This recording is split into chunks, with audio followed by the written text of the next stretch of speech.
Hello and welcome to the Wow Show, an hour full of stories from and for truck drivers on the road. We're going to have fun saying thank you for who you are and what you do as drivers. And we're going to talk to some people who know their stuff so that we can learn more. My name is David Binyachek. I'm your host. Let's get started.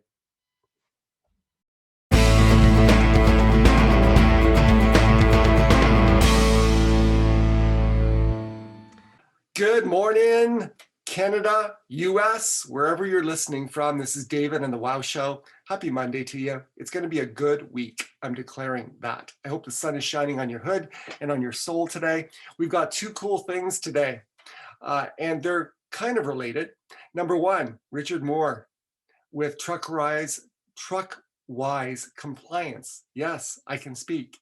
And Richard is a now retired, but a long-time career with the MTO, Ministry of Transportation of Ontario. And he's now moved on to his passion. And you know what's super cool of when you listen to this interview with Richard is you can tell is that he cares about what he teaches. And he's all about compliance, all about safety, all about CVOR, matching and talking about those things and educating people.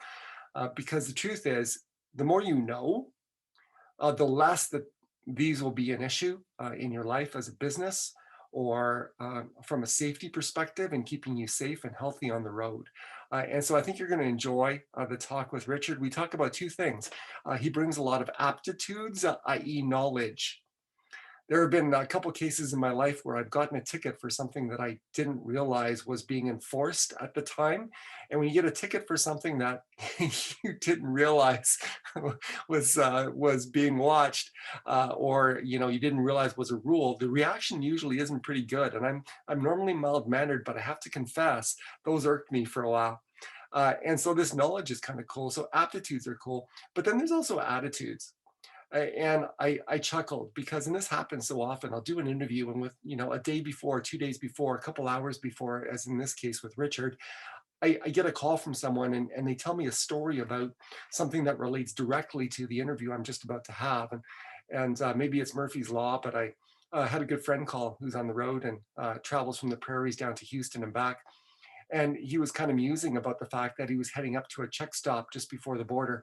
And that, he always gets nervous because for whatever reason, while he has favor at every other check stop, this one, he has learned to not dislike, but become very leery of the individual that he meets there.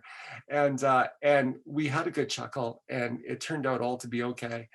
But it does point to the fact that when you're dealing with DOT, MTO, whatever the acronym is in your province, and you've been pulled over for a safety inspection, our attitudes will go a long way to determining the ultimate result of that particular stop.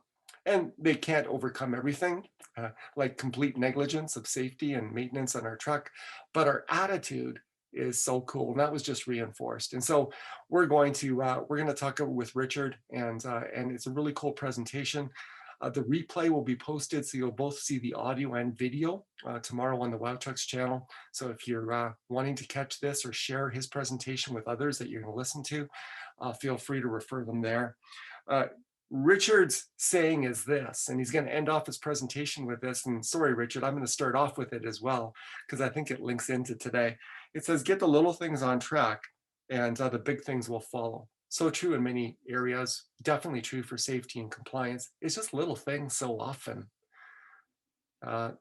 Did you know that if you can fix it in front of the officer that has pulled you over, then there's likely no repercussions in terms of points or anything like that to that particular stop. And so, just having little things on hand, like spare bulbs, spare belts, spare, determine any quick things that you can fix can be a lifesaver and can positively affect the outcome of those types of stops. But I love the phrase, get the little things on track, because part 2 of today, get ready to rumble. We're going to a track. We're going to the Lesco International Speedway for some Canadian virtual big rig racing action. The WOW Nationals. Now, this is a new segment to the show. I am I am pumped about this segment. It's going to be a blast. The track is fictional. So Lesco International Speedway does not exist. Lesco Distributors is in Edmonton. They don't own the racetrack. But in the virtual world, it's kind of cool that you can do what you want. The call is made up. So you're not going to, even on the video replay, see any actual trucks, even though, you know what? Shout out to Dean Meyer of Dauphin, Manitoba, Aaron Kim Dirksen of Merrifield, Saskatchewan, Travis Matheson of Atwood, Ontario, Todd Jam Rogers out of Morden, Manitoba, and Tim Kraus out of Bowden, North Dakota, from our friends to the South, USA. They are the first 5 trucks, and they're going to be competing in a call made by Slammen Sammy, your official voice for CVBRRA Action, Canadian Virtual Big Rig Racing, WOW Nationals. It's going to determine a monthly champion. Now, while the track is fictional and the call is made up, the impact is real. So a thank you to these gentlemen. In that registration for the race was a minimum donation to the Lions Foundation Guide Dogs of Canada. Your announcer, you're going to learn to love him. He's a cool dude that I had the chance to work with. And when I thought of this idea, the big guy really placed him on my heart to be the announcer for this because he's perfect for it. Is that Slammen Sammy is technically blind. He has 10% peripheral vision. And it's really impacted his livelihood. And it's taken away his ability to drive to a job that he had, forced him to reconsider life. And a few years back, as he said to me, I went from cane to canine. And his guide dog, Irv, has changed his life in terms of giving him fullness to it. And so thank you, drivers. In the future registration, if you're interested in being part of the races in upcoming segments, the registration fee is a minimum $10 donation to Lions Foundation, Dog Guides of Canada. But man, when I had the chance to sit with Gary and hear his stories and just the impact, guide dogs aren't just for blind people. It's impacted Gary hugely. They're for autistic children, where when they want to bolt, dogs don't let them, and they keep them safe. There are so many ways that these animals make a difference. And so I'm excited that we can have fun. We need a break during this season of COVID and restrictions and get back to racing. But that we can have fun that makes a difference and actually makes an impact in people's lives. Because that's what we're about. We're in this for the long haul with the WOW Show and WOW Trucks, and we're in it for good. Capital G, capital O, capital O, capital D. And this results in good stuff. The idea came from my experience as being a Calgary resident, the Stampede. If you've ever been in Calgary at the Stampede, I don't think it just happened at the Louis Hotel, but the Louis Hotel happened to be where I regularly witnessed it. You'd go for lunch with your buddies during Stampede and you have a beer and you'd have whatever. And there'd be a gentleman that would be behind the bar, and there was no horses, and there were no TV screens with horses on it.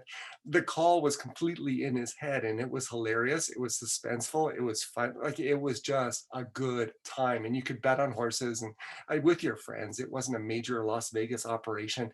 It was just good fun. And that's what this is going to be in the future. Here's what's going to happen. We've got a few communities of truckers on Facebook that are interested in submitting people to race each other for a community champion every month. We're going to hold these races once a month. And then after those calls are made by Slammen Sammy, we're going to have a final race to determine the WOW Nationals champion. And you can lay claim to being the Canadian Big Rig Racing champion for that particular month for the WOW Nationals. And we'll celebrate you. We'll tell your story. It'll just be a ton of fun for impact. So I'm excited. So those are the 2 things that take up today. Number 1, from Grimsby, Ontario, Mr. Richard E. Moore with Truckwise Compliance. Here's my interview with Richard a few weeks ago. Enjoy. Hey Canada, it's David here on the WOW Show. As you know, we do 3 things. We share your stories, we say thank you with contests, and we bring on people who know their stuff so that we can all get better. And it's the latter. That's the focus of today's program. I am really happy to have Richard E. standing for Earl Moore, who is a compliance advisor with Truckwise Compliance on the show today. And we're going to talk all things compliance, all things safety. I know it's a touchy subject for some of you, but it's an important subject. And so, Richard, welcome on the show. Thank you. Thank you, David. I appreciate being here today. Yeah, as I've talked to Richard, one of the cool things that I just you pick up on chatting with people is just your passion for this topic, and it comes from a longer career with the Ministry of Transportation in Ontario, where I was born. I was born in Port Colborne, Ontario. Now was launched into an education career.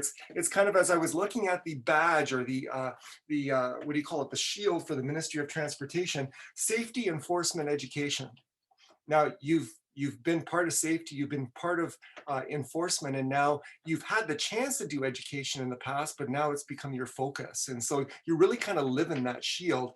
Talk to us a little bit about your history, your path to this point. Okay, great. Well, I retired with 30 years of service to the Ministry of Transportation. I worked in different things. I started in the stockroom, had some experience in the health and safety office. I used to do first aid courses, WMIS courses, and the last 13 years with MTO, I managed to lucky enough to get into enforcement with the Ministry of Transportation, and that became my passion. I enjoyed learning things about trucks. I was always very humble dealing with truck drivers, learning their issues, seeing all kinds of different things in vehicles. And I always wanted to give drivers a chance to explain things. And I could see there was a need for education. There's always new drivers, there's always new companies. And so in the 13 years that I was an enforcement officer, I would see people learning for the first time the things that I would always see as a problem every year. Yes. Because it was a new problem for people. And unfortunately, the way most drivers learn is the hard way, by getting a ticket. Yes. So as you said, on the ministry's shield, it says safety, enforcement, and education.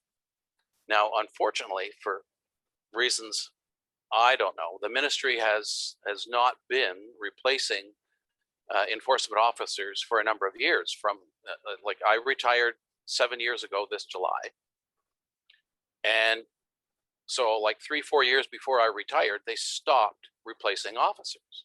Yes. And so every year there are less officers. So that means there can be less trucks inspected. And for some reason, there's been an increase of OPP officers and regional officers getting into the inspection of the CVSA inspections of trucks. So there's a strange trade-off there. Yes. But regardless, before it, up until the last 2 years before I retired, I was able to participate with another officer in doing presentations and helping educate people on the CVOR compliance. In Ontario, it's a commercial vehicle operators registration, whereas in your province, it's the NSC that they have to be in compliance with. So compliance is the same all across Ontario and the United States and Mexico. The CVSA inspections, when you get the yellow sticker for getting a good inspection, the inspection is supposed to be the same all across North America. There may be some little twists, little variations to that in different places, but in theory, it's the very same thing to earn the sticker for the truck. Yes. So I was able to do a presentation with this other driver, or this other inspector, and I enjoyed doing the presentations. Many years ago, I got a BA in English and drama from Brock University. So I suppose doing presentations kind of feeds that need to have an audience. Yes. And it prepared you for drama on the road. Yes. And so Now, in the last 2 years that I was an officer, there were so few officers that they would not let us go out and do the presentations anymore. So, like, they used to be a free presentation for a very large company, or we might go to groups of small operators that would come into the town and we do a presentation. Often we did them in a garage.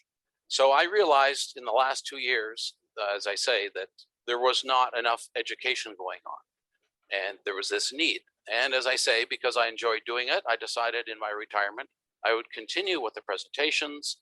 So it's a combination of photographs that I've taken over the years of things, vehicles that I've found out of service myself, and I keep up to date on things that I see on Twitter and in the news. I like it. I like it.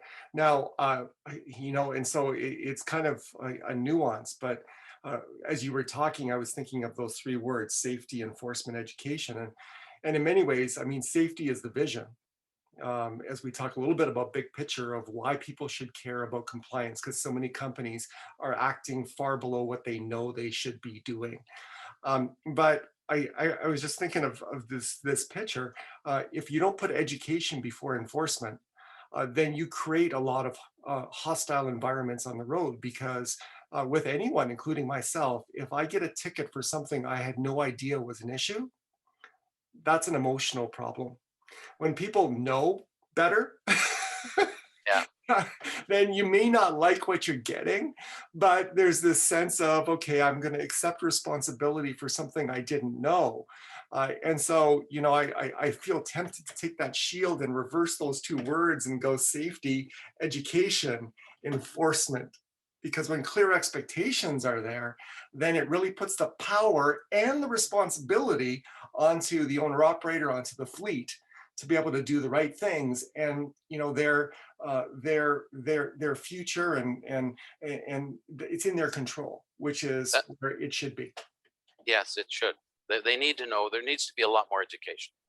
I think the ministry thinks that there's enough education online, Yes. but a lot of people, they're busy. They want to do their business. They do roofing. They know all about roofing, for example, but they might not pay attention to their responsibilities for their fleet. Yes. And I've seen that type of thing many times. And as I say, what people find out the hard way is when a driver gets a ticket. Yeah. They're not all tickets, but we can talk about this later. But some defects are bad enough that there will be points against the CVOR. You don't want to accumulate points. Yes. So the officer's discretion, for every defect they come across, they have to decide, well, do I just make this an educational thing? Do I just give a warning? Or is this bad enough that I'm going to have to write this driver a ticket? Mm-hmm. And if it's really bad, because remember that the officer can look on the computer to see, well, maybe they've had 3 of these tickets before. Yes. So then they might decide, okay, well, this driver's had that ticket before, so he's going to get another one. No sense just giving a warning. He's already done this before. He knows. Yes. And the company's had the same ticket, so they know. So now the officer is going to write this very same ticket to the driver and to the company. So now what you've done is you have doubled the points against that company's CVOR. Yes. And some companies, they only learn the hard way when it hurts their pocketbook. Yeah. And the ministry has quite a structure where after so many points, like they'll let you know as you graduate in getting into a worse percentage for out of rate service, you can it can go far enough that the extreme is the ministry can say, all right, we're going to send officers in and they're going to pull the plates off your vehicles, either all the fleet or half your fleet, because driving is a privilege, and now maybe half your fleet can't drive for 2 months. Yes. So that can really hurt. Yeah, and it's unfortunate when it gets that way. And I was thinking of as well some of the never mind CVOR points, driving increases in insurance and potentially shut down of a portion of your fleet. But Correct. the nuclear verdicts that we're seeing in court in the States these days can instantly wipe a company out, and just that as well. And so I thank you. You're going to be giving us some education today and our listeners some education on some things that should be common sense and that they can control. And I'll just preface it by this one statement. I mean, at Wow Trucks, I'm all about celebrating the industry. And this has to do, in my mind, not only with compliance because you have to. Motivation is want to plus have to. You should want to. This affects the reputation of the industry. When we have news reporting tires flying off of trucks and people being injured and people being killed over things that are seemingly controllable, then it doesn't help. It doesn't help everyone. We're all in this together. And so I appreciate you taking the time to be with us today. And I know you've got a number of slides, a number of practical examples. And so let's get into that. Great, thanks. So are your viewers able to see the introduction slide? Yeah, so what will happen is, obviously, if they're listening on radio, you're not going to see Richard's slides, Sure. but I do repost this replay Yep. on our YouTube channel and on our website, wowtrucks.com. So if you want to catch the visuals of what Richard's going to describe, I invite you within 24 hours of this show airing to check out wowtrucks.com. It'll be right on the main page, and you'll have a link to the YouTube video of this particular show. Okay, great, thanks. So again, I'm very pleased to be here today with you. So I have some daily trip inspection tips for you from Truckwise Compliance. And just a small disclaimer that the information contained in this WOW Zoom interview has been summarized for your convenience from the Ontario Highway Traffic Act and its regulations. For accurate reference, please refer to the official volumes. Okay. A little bit about myself.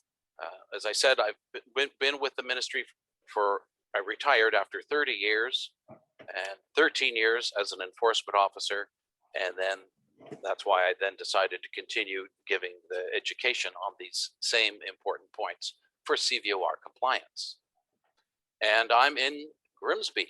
Grimsby is located between Lake Ontario and Lake Erie. I'm directly across. On a clear day, I can see Toronto and the CN Tower, yes, which looks like it's just about an inch high. And I'm also not that far away from Hamilton, Niagara Falls. So we're in a good spot. We're in wine country here. We enjoy wine. I was born in Port Colborne, so I can picture where you're at. Okay.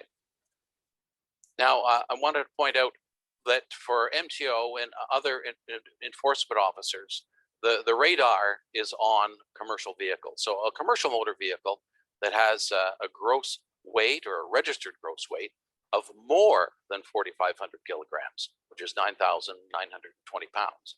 And all buses are deemed commercial motor vehicles. So MTO, their mandate are these commercial vehicles over the 4,500 kilograms. They're not interested in going after someone with a pickup truck, yes, unless they'll see something really obvious that's scary, insecure about it. They might go after it. Yeah. They're leaving those type of vehicles to the provincial police or regional police, but the MTO is more interested in the vehicles over the 4,500 kgs, and those are the ones that are supposed to be coming into the truck inspection stations when the lights are on. Now, I also wanted to mention about trip inspections. Going back to 2007, I was at the ministry. Truck drivers used to complain, well, I'm not a mechanic. I don't know how to inspect the truck. So the ministry tried to correct that back in 2007. That's when they came out with Schedule 1 for trucks, clarifying what is considered a minor or major defect when inspecting the CMV and the trailer. A minor defect must be noted on the report before driving. And if you have a major defect, that must be recorded, and the driver must park and contact the operator immediately.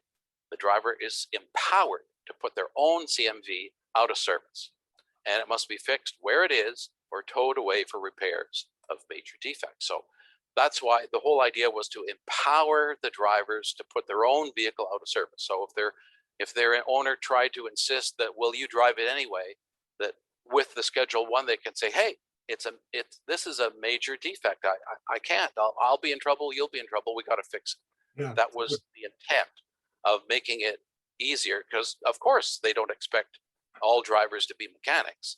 Yes. They want to simplify, and that's why there's the schedule to look at, that the driver should be figuring out, well, do I have a minor or a major defect? Yes. And I want you to know that enforcement officers, they're not mechanics either. Some of them are. The ministry wants to have a few of them because they need them for opening up the stations that issue the annual inspection stickers. Yeah. But not all officers. So a non-mechanical, non-mechanic officer is using these same guidelines under CVSA to figure out whether your vehicle's out of service. So it should be easy enough for the driver too.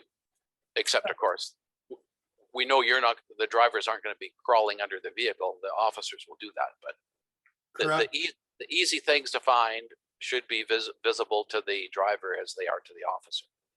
So just one thing, Richard, going back to that slide. Yes. So you mentioned kind of this pre-trip inspection, and I'm glad that the regulations are standardized across North America. But yes. Even as I had one of our sponsors, Barjay Mechanical, he did a quick video of what a pre-trip inspection or a quality pre-trip inspection should look like. I find that the responses were that everyone had a different take on it. Now on this slide, you talk about Schedule 1. And I kind of laugh because it's just human nature. When something is a large document, most people never read it. And so, yes, they've been told, but it reminds me of the discussion around privacy legislation in the States, and the major companies like Facebook and Google, and the Congress had them in a session, in a hearing, and they asked them to expand their documents explaining what privacy and options were. And I just loved, I forget who it was, I think it was Mark Zuckerberg from Facebook.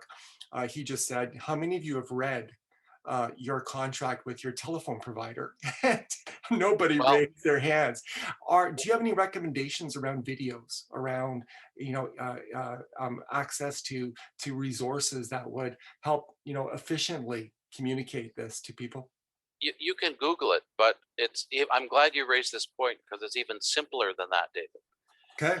Any driver that has in their possession a trip inspection book, yeah, the very first page, either at the very beginning or at the end of the trip inspection book is Schedule 1. Yes. So it's right there. It's one page. The schedule is right, one page. It might be on both sides of the page, but it's like 26 items, 26, 27 items. Okay. And they're right. That schedule is right in every book. So there's no reason not to have looked at it because it's right there with that book. I like it. So it's simple, it's easy. It's there. It's easy to do. I like it. Thank you. Okay.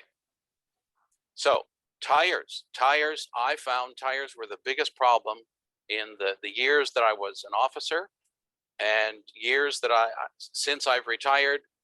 You always hear about tires being an issue.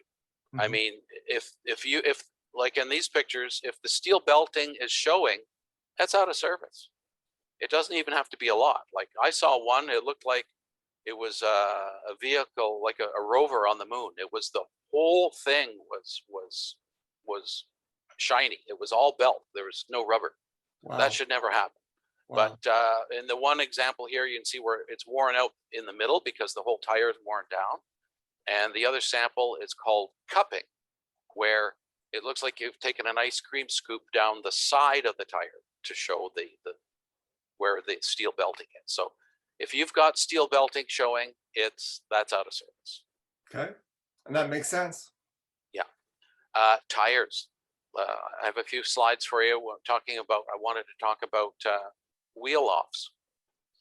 So in these pictures, you can see that it's possible for a tire to, you often hear about cars getting crushed and people dying in their cars because a wheel that's come off has bounced over the Jersey barrier and come through the windshield. And in these photos, you can see they can even bounce high enough that they can come through the window of a transport. Something that people don't realize is that quite often tires will shoot forward. They can actually gain speed once they come off. So you could be having a single tire come off, or the duals may be stuck together and come across, and they can bounce pretty high. Okay. So we're going to talk about how that happens. Here, one of the earliest, one of the first, when I was first became an officer, the first wheel off I dealt with and did an inspection on was this one, where it came off of a snowplow. It was, this company had a contract to keep the highways clear. And as this snowplow was returning to the yard, he turned off the highway, turned onto a side street, and then before he could turn onto the lane that went into their yard, the wheel came off and shot forward. And the wheel that came off is on the passenger side. So that's the heaviest side. That's the side where the wing is. So there's a lot of weight. Trucks like this, they've got a pitman arm. There's a steering box on each side because the massive weight on the front of these trucks. So I guess that what probably happened in this case, the driver wanted to do his trip inspection. You know, this is winter, so it's a snowplow. Probably wanted to do the inspection while it was inside, where it was warm. So probably the wing was down, and it probably never got checked. He would went around, checked all the other tires, but not that one because the wing was in the way. Now, another important thing I want you to know is that more wheels come off in the wintertime, because any type of truck that gets serviced in the wintertime, while it's inside in the shop, it's warm, the wheels come off, whether they're changing the tire or they're working on the brakes or for some other reason they had to take the wheel off. Once they put the wheel back on and it goes out into -30, -40 weather, there's shrinkage. And that shrinkage will allow the fasteners to become loose much quicker than the normal. All vehicles, you should be getting your tires, the fasteners should be retorqued after like 100 miles after of driving, after they've been out there. And that's a whole another issue. Like right now in the springtime, we see we've heard about cars and half-ton trucks having wheels come off because they've switched from their winter tires to their summer tires, and they've never had the fasteners retorqued. They need to get them retorqued as well. But in the wintertime, they'll come off sooner. So in this one, here's an example, so you can see that all the studs are sheared off because the fasteners were loose. This is the wheel where you see the holes, instead of being round, they're elongated. So whenever an officer sees that these wheel holes are long and they're wide, that's from the wheel rattling back and forth. And that is a driver charge. That, to an officer, that means the fasteners have not been inspected. And so they are going to easily charge the driver for that, for an improper trip inspection. Correct. In this picture, I was in the scale house. There were 3 of us looking out, watching this transport approaching. And unbelievably, as he was driving in, we saw 6 studs just fall out as if someone threw them out of their hand. So we ran out, told the driver, don't move. I'm going to take some pictures, then I'll explain why we're taking pictures. But you're okay. No, there's no danger. Just stay here. I got to take some pictures, then we'll explain everything. So I wanted to take pictures of these studs that had fallen out with the fasteners attached. Here's the actual tire. You see there's 1, 2, 3, 4, 5, 6 studs are gone. There's only 2 left holding that tire on. One of them is stuck in where the valve is for putting air in the tire. Yes. So I'll take a closer look here, and you'll see what happens is that when the fasteners are loose and you've got dual tires, is that the rims start to pass each other. And so you can see how the holes don't line up anymore. So now the rims are acting like gigantic scissors and snipping off the studs. So that's bad. So it's a good thing he came into the scale, because if the scale had been closed, he would have gone past us and these tires would have come off. Now, I have a short video to show you. This is a video clip. I want to show you that you can locate loose fasteners by different sounds. Now, as an officer, I would be checking fasteners all day long. In the wintertime, that's harder to do when you get snow and slush in there. It's hard to even see the fasteners. Yes. But if you have a small hammer, like a small ball peen hammer, you can tap the nuts and you will definitely hear a different sound when there's a loose fastener. So when you take a fast look at this, when you see it, everything looks fine. I want the drivers to understand that checking the fasteners, checking your tires is a touchy-feely thing. You got to listen. And you're listening for any air loss from the tire itself. But you have to touch the fasteners. You should be touching the fasteners and the washers behind. So just one apology. I took this video on the last day of before I retired. I was excited to get a picture of it, and I was wrong to tap. I start tapping the nuts, which I want you to do, the fasteners. Yes. But I got a little excited and I started tapping the studs, which I shouldn't have done, just in case you mess up the threads. But listen for the different sound.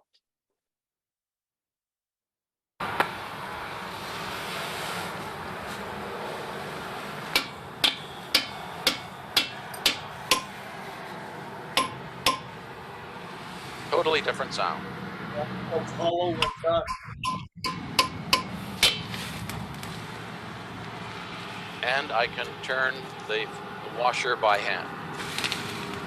So that does not look loose, but it's going to be loose.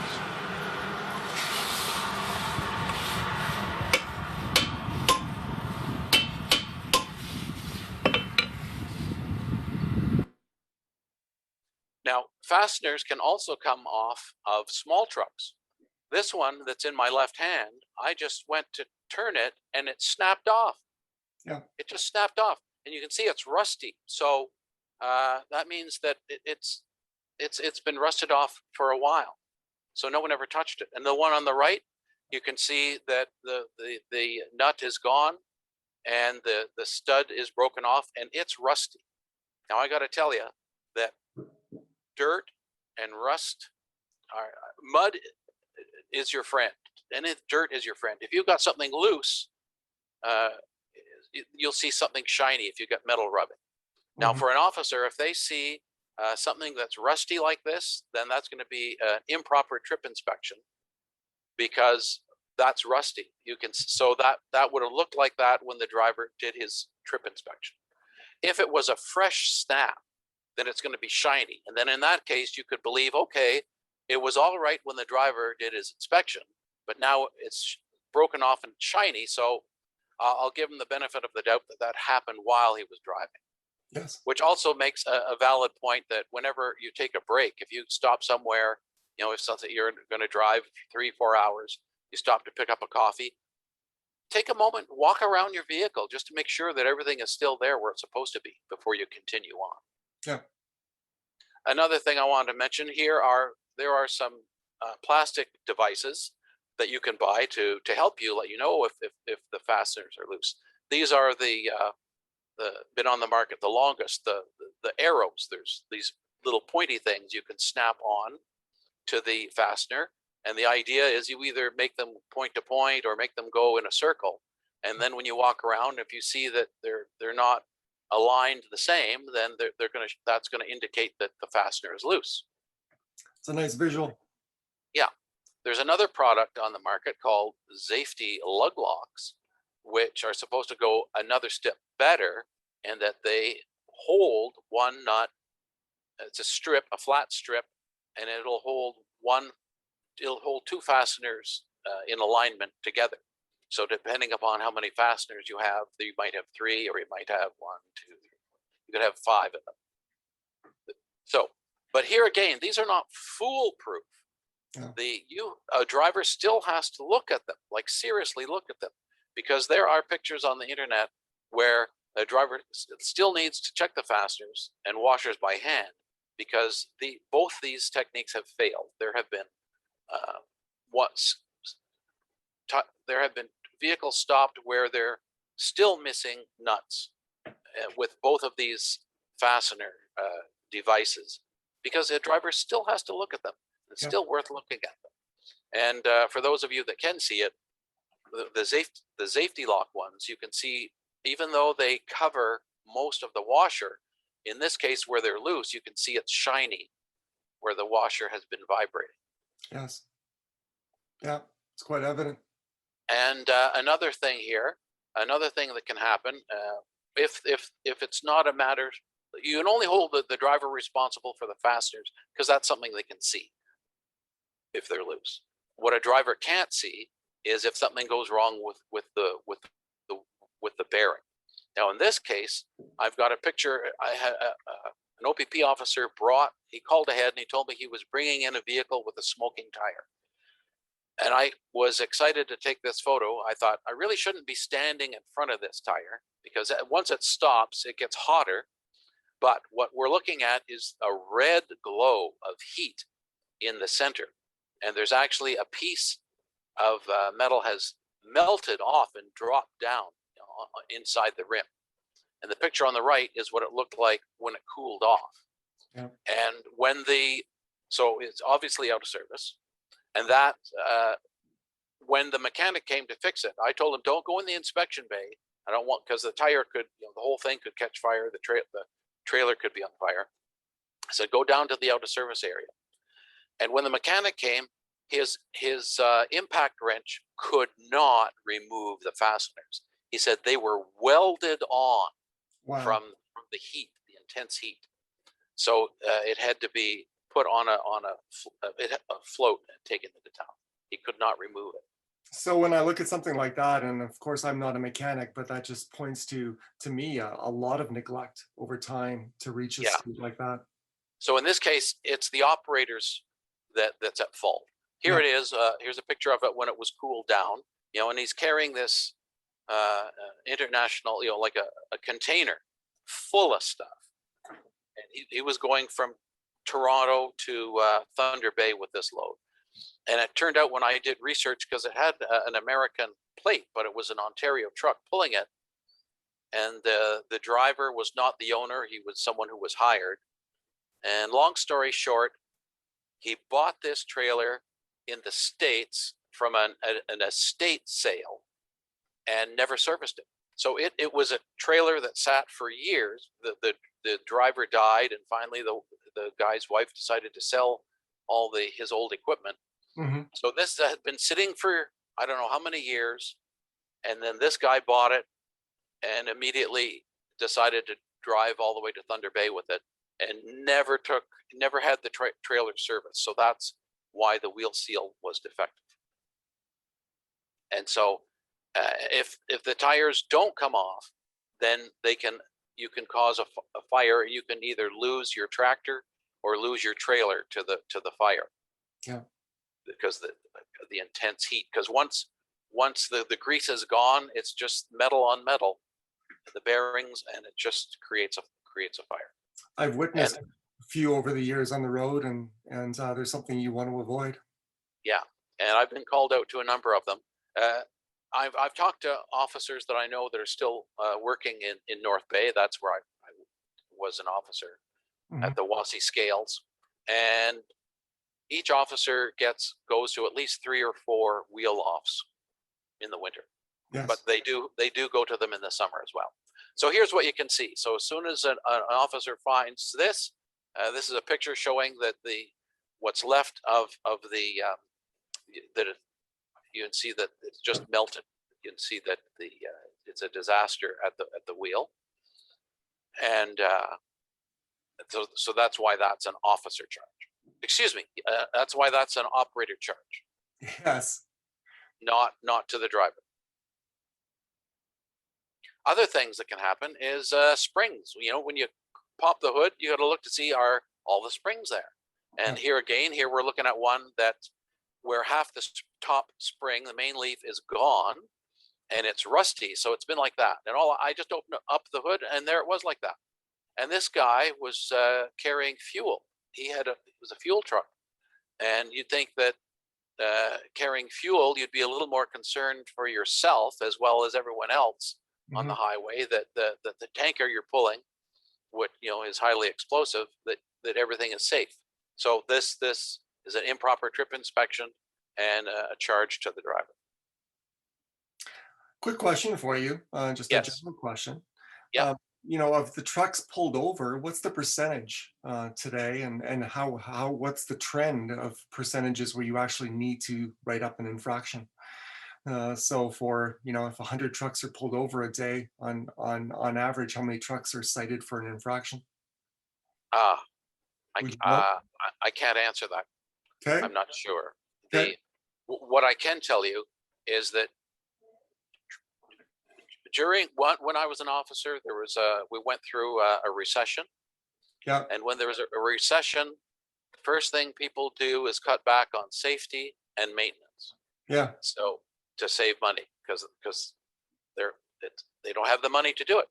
Yeah. And so whenever there's a reason for there to be less money, that's usually an indication that there's going to be problems, that there's going to be less maintenance. Violations as people take risks. Yeah, they'll take risks because if they don't have the money, they won't put it in the maintenance, and then they take that chance, and then they suffer down the road because they're going to have more problems, and it becomes a higher risk to everybody. But I'm sorry, I don't have the stats for that. Yeah, no problem. One other thing I wanted to mention is whenever this was a problem with a spring shackle, you've got double U-bolts that actually hold the axle onto the frame. And there's a sound for that I want everyone to hear. So you'll know what that sounds like, because here's what it sounds like if your spring shackle is loose.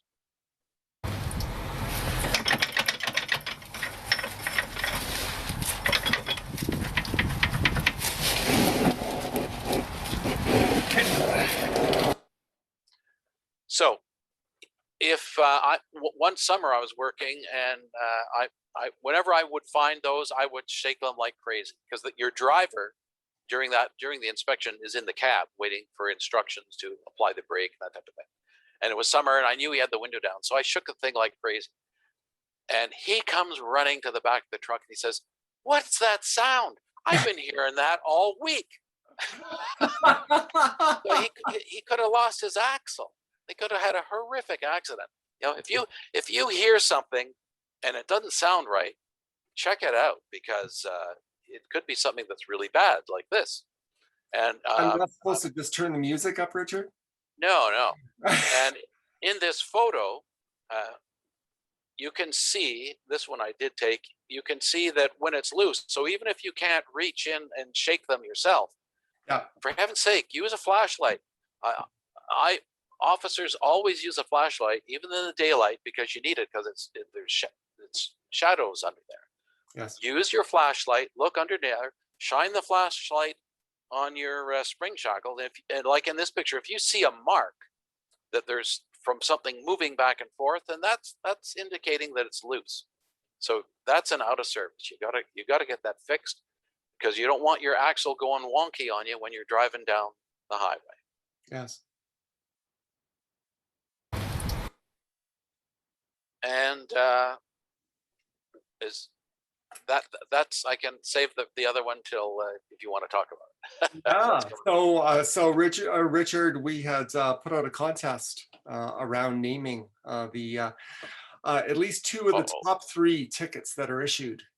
And so let's see who the winners might be. And I know you've got a slide with the top infractions and that of tickets that are handed out, or infractions that are written up. So let's go ahead and unveil that list, and our listeners can find out if they had the correct answers or not. All right. Operate CMV, no valid CVOR, or if it's a no valid NSC number, that's a $260 fine. Can come to $325, and for CVOR points, that's 1 point. Fail to carry the CVOR. Now, this is more of an issue, I think, in Ontario, because the CVOR is a separate document. It's a card.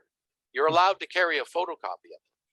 It's one of the few things you are allowed to carry a photocopy of. That was going to be my question, because in Alberta, the insurance, I believe the insurance goes through the province. So the province document it for the National Safety Code. I've never stopped a vehicle from Alberta or any other Western provinces for not having their card, because that's their main document. That document shows what that vehicle is for, and it also shows that it has a valid insurance. So not carrying that card is not a problem I ever found with Alberta, because that's the main document for the vehicle includes that number. So they're going to have it. You bet. They're going to have it. They're going to have it. Now, other things that I've seen other provinces have, drive CMV improper license. That's a $310 ticket. Total comes to $390, and CVOR points, that's $3. Sometimes you'll have a driver may have the wrong class of license. Maybe they're driving a heavier truck than they think they are. Yeah. And here I found this more of a seasonal thing. A ticket: driver failed to surrender license. It's an $85 fine, $110 ticket, 3 CVOR points. I seasonal because I've done this myself. When you go through a change of season, so maybe it starts out, this can happen in the spring and the fall. Maybe it starts out in the winter. In the morning, you've got your heavier coat on. You might switch to a lighter jacket. And so you might forget to move your wallet from one jacket to another because the temperature's changed.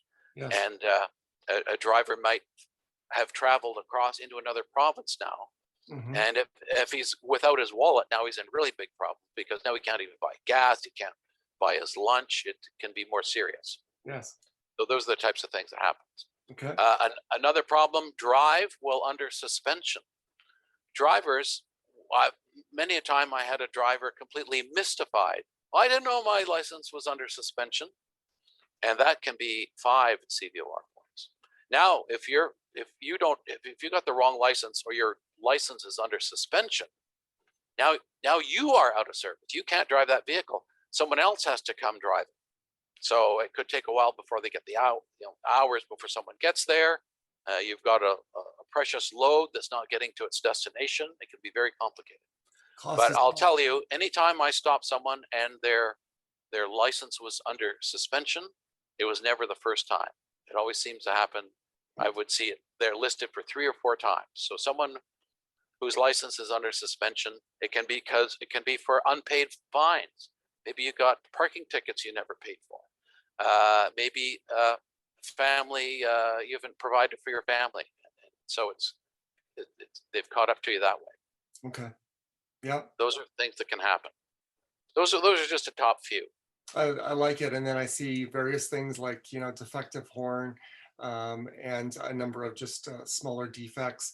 The question is this: is that are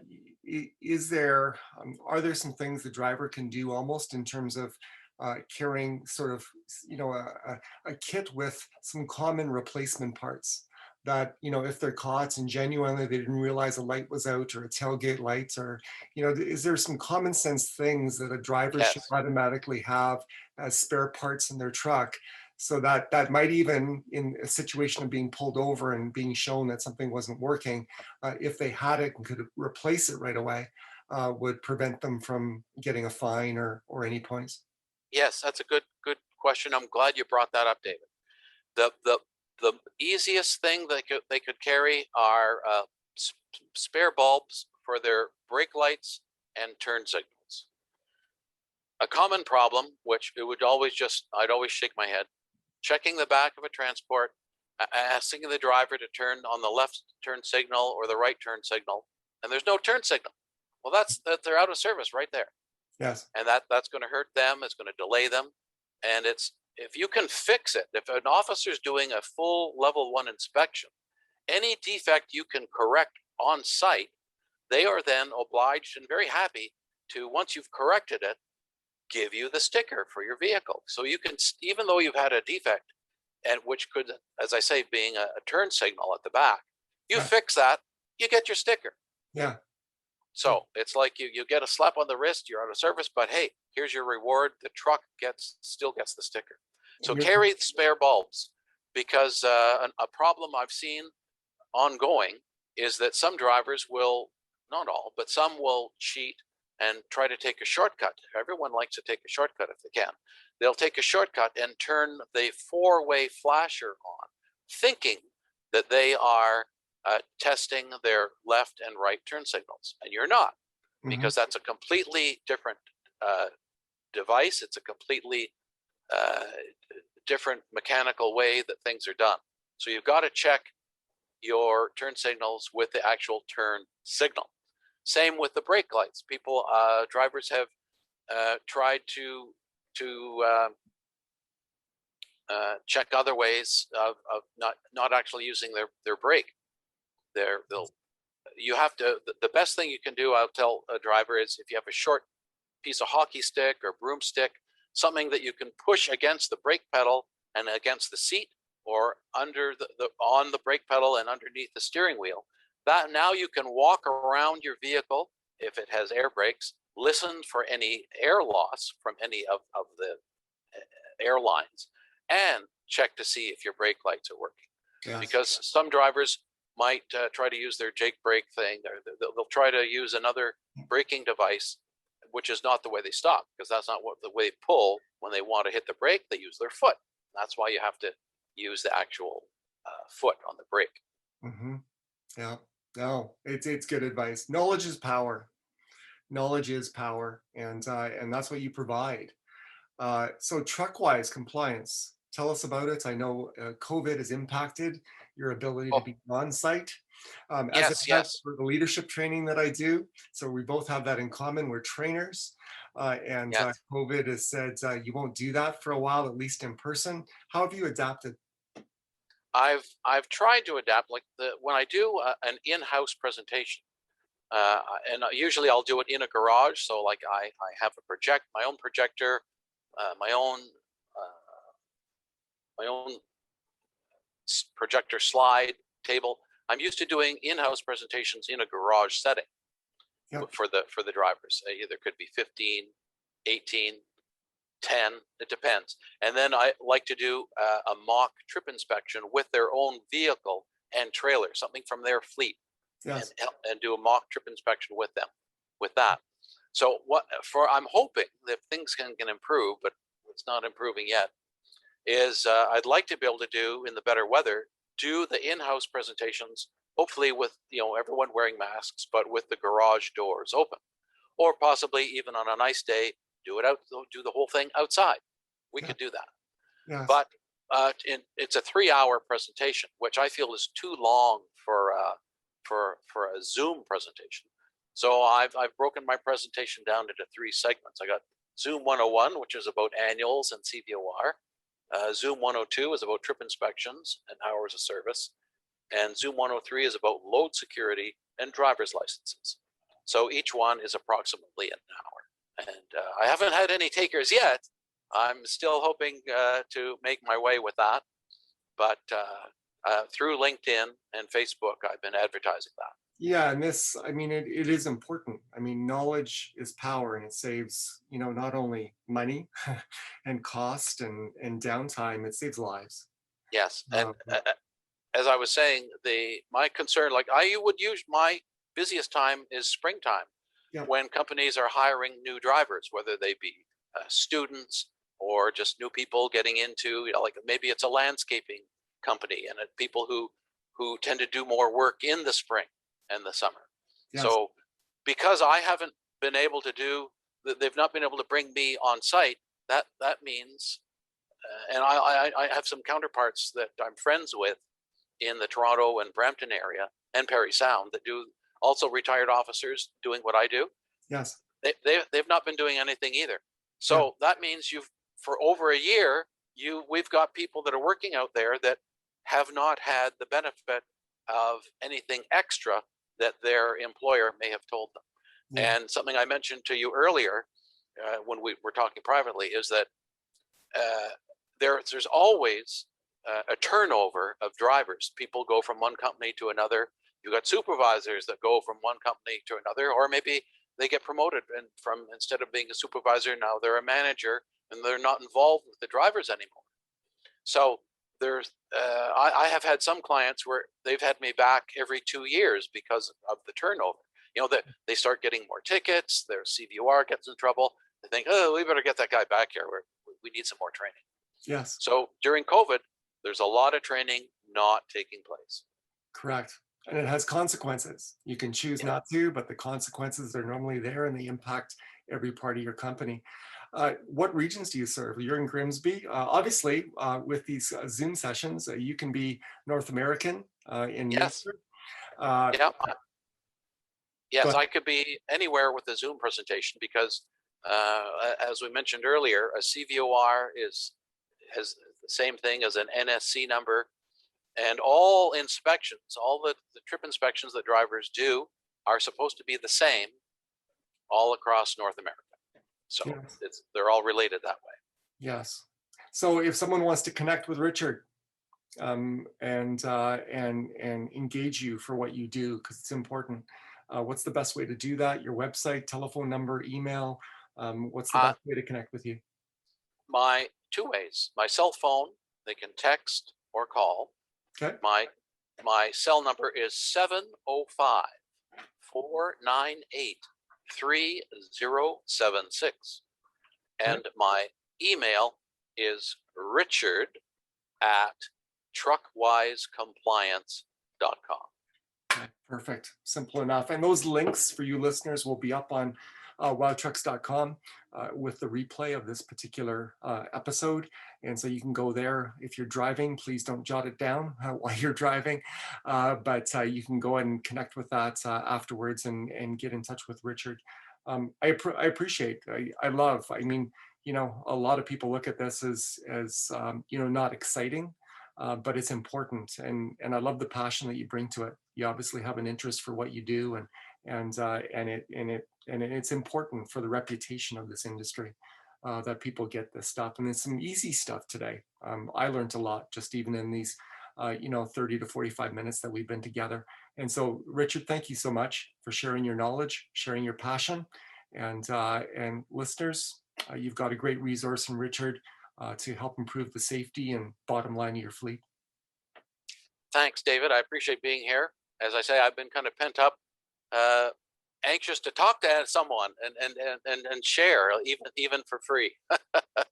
So, like I like to say at the end of any presentation that I do, get the little things on track, and the big things will follow. Thanks to Richard for that insightful interview. I think you'll agree as you listen to him that this guy has a passion for what he does. Gets excited about safety. And you know what? We need that in every area that we need to delve in our businesses and our lives. I love when people find their passion. And there's a lesson from his story. I mean, he got a taste of training at the MTO and he knew that's what he wanted to do more of and wasn't able to do it with cutbacks near the end of his career, but has chosen to learn from his past, learn from those things that give him joy. And he's just loving what he does and doing what he loves.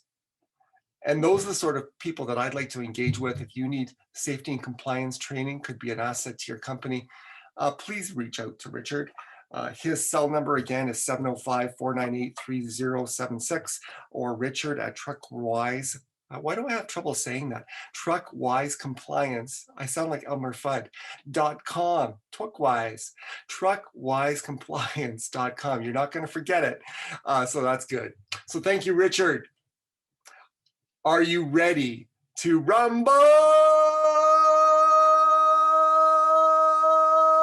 Because it is time to crown our first ever monthly WOW Nationals champion, Big Rig Racing, Canadian Virtual Big Rig Racing Association WOW Nationals at the Lesco International Speedway.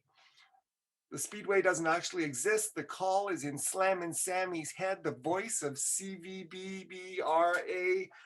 Big Rig Racing. But all this fun is for good. Capital G, capital O, capital D. Thank you to each racer for their donation to the Lions Foundation Guide Dogs of Canada. We've got 5 racers in for today. The call is made by Slammen Sammy, and I'm going to take you out to the racetrack in just a moment and let you hear Slammen Sammy's call of today's first WOW Nationals race. The weather conditions before we send you out there. It is sunny, high of 27 with the possibility of snow, sleet, rain, whatever weather condition you could possibly imagine in your head. Who knows what's going to happen during this exciting call? And so without further ado, it's out to Edmonton, Alberta, the Lesco International Speedway track, and the voice of CVBRRA, Slammen Sammy. Well, good afternoon, sports fans. Welcome to Lesco International Speedway, Monday, May 17th for our feature presentation and race. Brought to you by Canadian Virtual Big Rig Racing Association. You bet. It is the WOW Nationals. And talking about Lesco International Speedway, we'd like to thank and appreciate their sponsorship. It's home of the Chrome and Accessory Shop right there in Edmonton, Alberta. For your chrome and accessories, stop by Lesco. Lesco International Speedway. And how about the folks from NAL Insurance? For all your insurance claims, they're down there in London, Ontario. They're on site today. Thank you very much. And I'm sure they're a little nervous about this whole contract. And how about our good friends down there in Balzac, Alberta, Bar J Heavy Duty Mechanical? They're the Bar J pit crew on site today in case anybody needs any major repairs, fixes, or anything like that. They are ready to go. And of course, all the folks that participated and brought all the cars, the official hauler of today's race, Day and Ross Transportation. Thank you, folks, for making this so possible. Bar J Heavy Duty Mechanical in Balzac, NAL Insurance, London, Ontario, Lesco Distributors, Edmonton, Alberta, and of course, our good friends at Day and Ross Transportation. Folks, the caution crew and judges are now on the track just for the final inspection before the feature race. They will ensure there is no parts, no pieces, no shredded rubber or alligators, which we refer to, on the track to ensure the safety of these professional drivers. Folks, it's time to introduce our drivers and participants of our featured race. Starting in the number 1 position, it's going to be Dean Meyer. He's running a 2000 Kenworth W900. His truck name is B+. Now, Dean's going to try to make the honor roll today, and Dean's running his rig out of Dauphin, Manitoba. And then you're running, it's going to be a rolling start, so right beside Meyer is going to be Dorkson, Aaron Kim Dorkson in his 96 Peterbilt side by side on a running start. He's running 5.5 horse. Now, the name of his truck is going to be Jolene. You want to listen to that name, Jolene. And Aaron's nickname is Big Country out of Merrifield, Saskatchewan. That's going to be an interesting matchup side by side, starting in the number 1 position. And then you got Matheson, Travis Matheson in his 2007 Kenworth W900. And he's running a C15. Truck name is Casey out of Atwood, Ontario. You betcha, Travis Matheson. And Tyler Rogers, another Kenworth W900, another C15 MXS. And his truck name is Gypsy, and Tyler's nickname is Ty Jam. They call him the man from Morton, Manitoba. And all the way from Bowdoin, North Dakota, USA. Truck name, class of 87.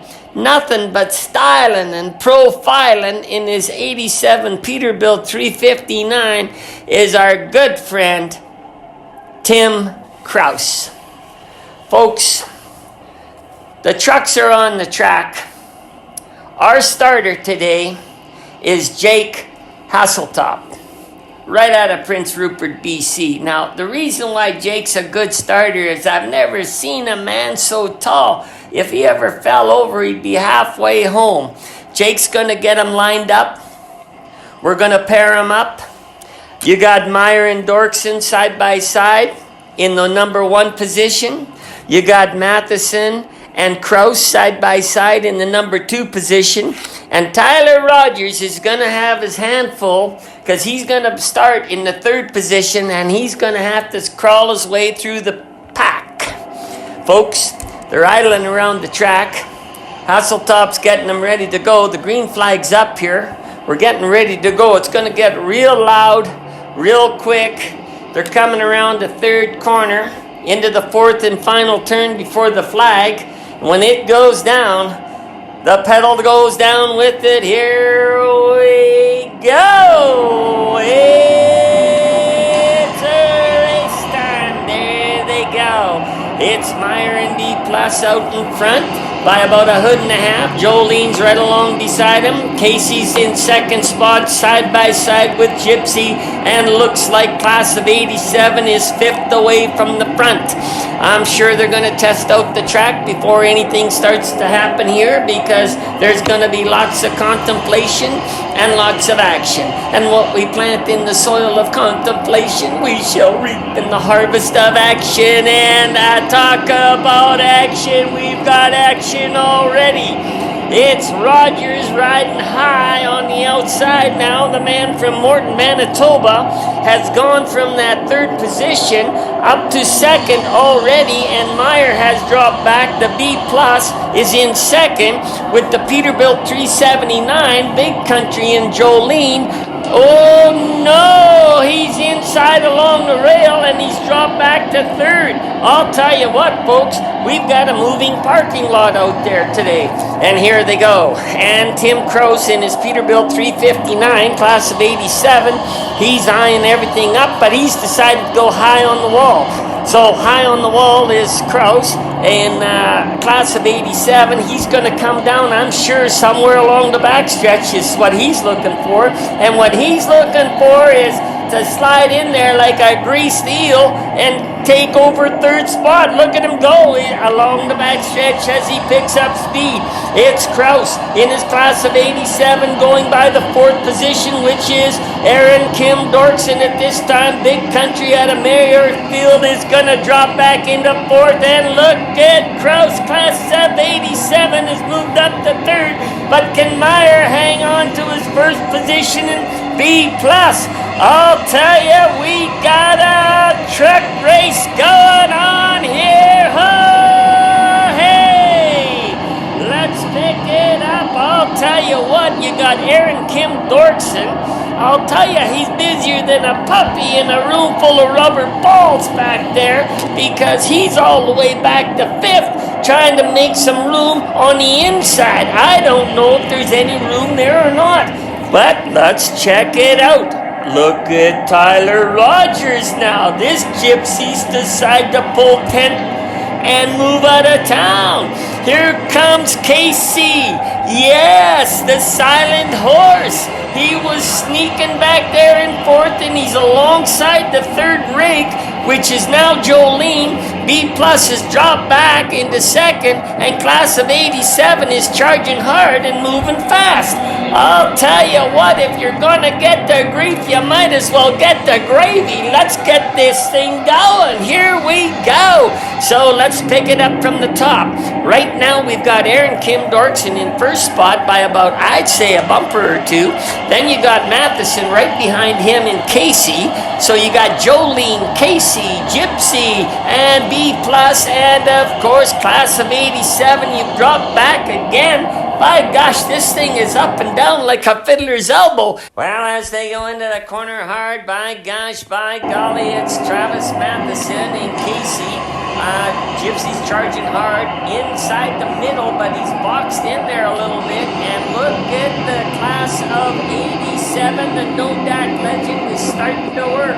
He has a shot at the lead because what he's done is he's gone along the the backstretch, high and wide, and he's passing tic-tac-toe. It almost 3 in a row as he comes out of the far turn across the stadium. It looks like it is that 87 Peterbilt class of 87 is now in second spot. And I'll tell you, so here's the way it shapes up. You got class of 87 in second. You got that 96 Peterbilt 379 Jolene in first. And trailing side by side is Meyer in B plus and Casey. Oh, I'll tell you, we've got a ding-dong dandy here, and I'll tell you, we've only got a little bit left here. We've got about 2 corners and a backstretch. It's shaping up pretty good, and Meyer tries to drop down, but he's got no room. There's absolutely no room there whatsoever. If you were gonna curse a cat, you'd have a mouthful of fur, I'll tell you what. So Meyer boxed in there. Jolene in second spot. Casey running third, and the Gypsy running. Oh, no. The Gypsy's tied for third. We got 3 trucks abreast in third spot. Jolene in second. B plus has finally weaseled up to the first spot. We've got 2 corners left. We're gonna go into the fourth and final turn down to the home wire. I'll tell you what, we've got a truck race here. It's class of 87. Moving hard, charging hard. The man from Manitoba, 6.25 horsepower. He's got them all going. Folks, I don't know what to tell you. Atwood, Ontario is on fire from Casey. Moving hard. We've got 4 trucks abreast coming into the fourth and final turn. Hang on to your toot. It's gonna be close here. Can Meyer hang on in B plus? You got Meyer, B plus, Jolene, Gypsy, plus of 87. It's too close to call. It's a photo finish.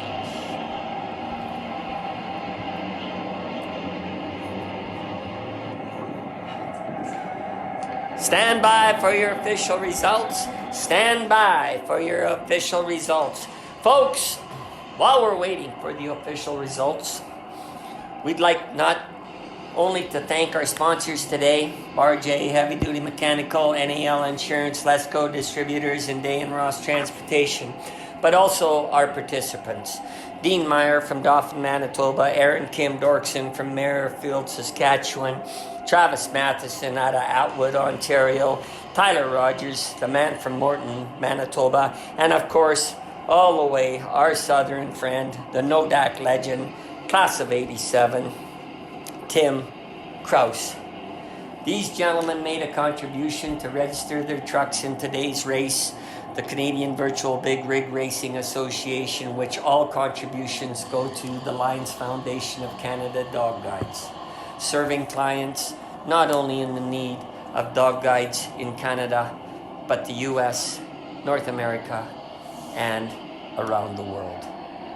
Changing lives make a difference. Folks, we have the official results for our feature race today. It was close. It was 3 in a row at the line.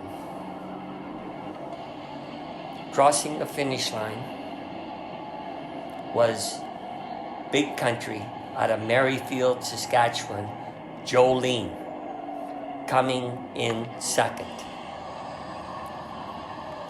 Your winner and your gainer here today, all the way from Atwood, Ontario. Congratulations to Travis Matheson in that 2007 Kenworth W900. And Casey, I'll tell you, you're as proud as a dog with 2 tails today, as you are the winner of race number 1, our feature presentation from the Lesco International Speedway. This is Slammen Sammy, the voice of the Canadian Virtual Big Rig Racing Association saying good luck, goodbye, and a safe trip home. So congratulations go to Travis Matheson, Atwood, Ontario, for being our inaugural monthly Canadian WOW Nationals Truck Racing Champion. Way to go, my man. And thank you. And a big congrats just for taking part to Ty Jam, Tyler Rogers, to Dean Meyer, to Aaron Dirksen, and to Mr. Tim Kraus from Bowden, North Dakota, USA. We had fun and you made a difference, and that's what counts. The next race, if you want to be June's Canadian National Big Rig Racing Champion at the WOW Nationals, you can do so by contacting me with information about yourself and your truck at david@wowtrucks.com, WOWTRUCKS.com, or visit the website wowtrucks.com, and there will be a link with information. We're having fun, and we're also making a difference. Registration, if you want to be a part of a future race, is a minimum $10 donation to Lions Foundation Guide Dogs of Canada.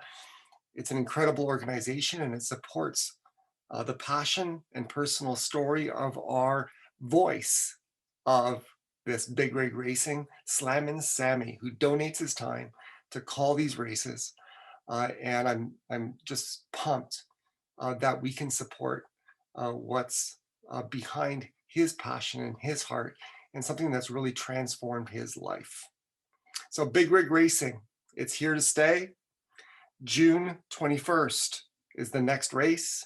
David@wowtrucks.com or wowtrucks.com if you want to get your truck and your name in that particular race. And there may be more than one race on that particular day. So stay tuned for more information. You can check out the WOW Trucks Facebook page. There will be stuff posted there, but we're having fun. So as we close today's show, I just want to close with a quote from Vince Lombardi. If you're a football fan, many of you recognize the name as a legendary coach of the Green Bay Packers.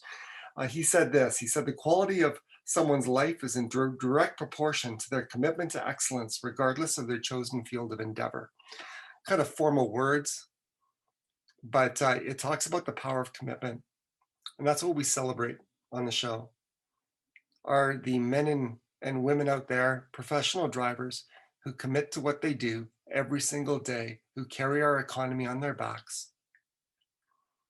I'm going to encourage you, no matter how you feel about what you're getting back today, commitment is something that you never lose giving, because what it does is it adds to your resume, it adds to your brand. And if the current environment that you're in cannot appreciate that over time, what it'll build is a road full of opportunities to find your home, where your hard work and your commitment is returned with a company who knows you, who understands you, who appreciates you, and it's just a great place to be. So as we close, thank you for what you do. Thank you for who you are. We're in this for the long haul. We're in this for good. Capital G, capital O, capital D. Until next week, I declare it to be a great time in between and a great week this week. David out. God bless.